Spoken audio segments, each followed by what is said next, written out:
বাবার হাতে নিজের ছবি দেখে সব ভুল ভেঙে গেল রূপার। হ্যাঁ বন্ধুরা, আপনারা এমনটাই দেখতে চলেছেন অনুরাগের ছোঁয়া ধারাবাহিকের আগামী পর্বগুলোতে। বিস্তারিত জানতে ভিডিওটি না টেনে শেষ পর্যন্ত দেখতে থাকুন। দীপা রাস্তার লোকজনদেরকে কাছ থেকে সাহায্য চাইতে থাকে লাবণ্যকে হসপিটালে নিয়ে যাওয়ার জন্য।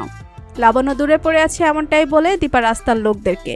তবে দীপার কথা শুনে কেউ তাকে সাহায্য করতে আসে না। একটা সময় মিশকার গাড়ি এসে দাঁড়ায় দীপার সামনে। মিশকা দীপাকে অজ্ঞান করে তার গাড়িতে করে নিয়ে যায়। এরপর মিশকা দীপাকে অজ্ঞান করে গাড়িতে করে লাবণ্য যেখানে আছে সেখানে নিয়ে যায়। অন্যদিকে সোনা কিছুতেই খাওয়া দাওয়া করতে চায় না। সূর্য নিজেই সোনাকে খাওয়া দাওয়া করানোর চেষ্টা করতে থাকে। একটা সময় সূর্য কল্পনা করতে থাকে দীপা রূপা তার সামনে এসে দাঁড়িয়ে আছে। সত্যি মনে করে সূর্য দীপা এবং রূপাকে জড়িয়ে ধরে। দুজনকেই কল্পনা করতে থাকে সূর্য। এরপর সোনা রূপার জন্মদিনে সূর্য দীপা ও রূপার ছবি হাতে নিয়ে ভাবতে থাকে।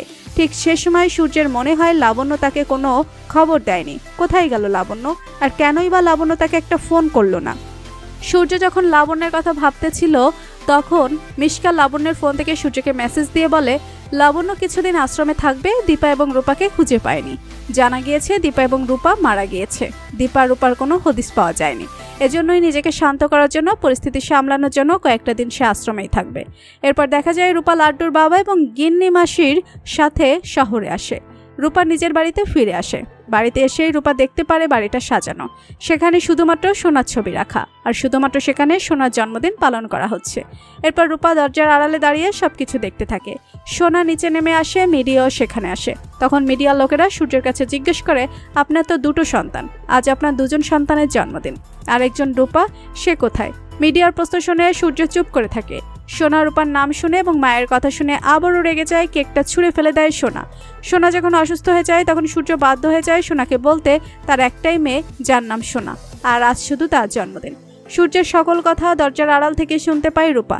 সূর্যের কথাগুলো শুনে রূপার অনেক কষ্ট হয়।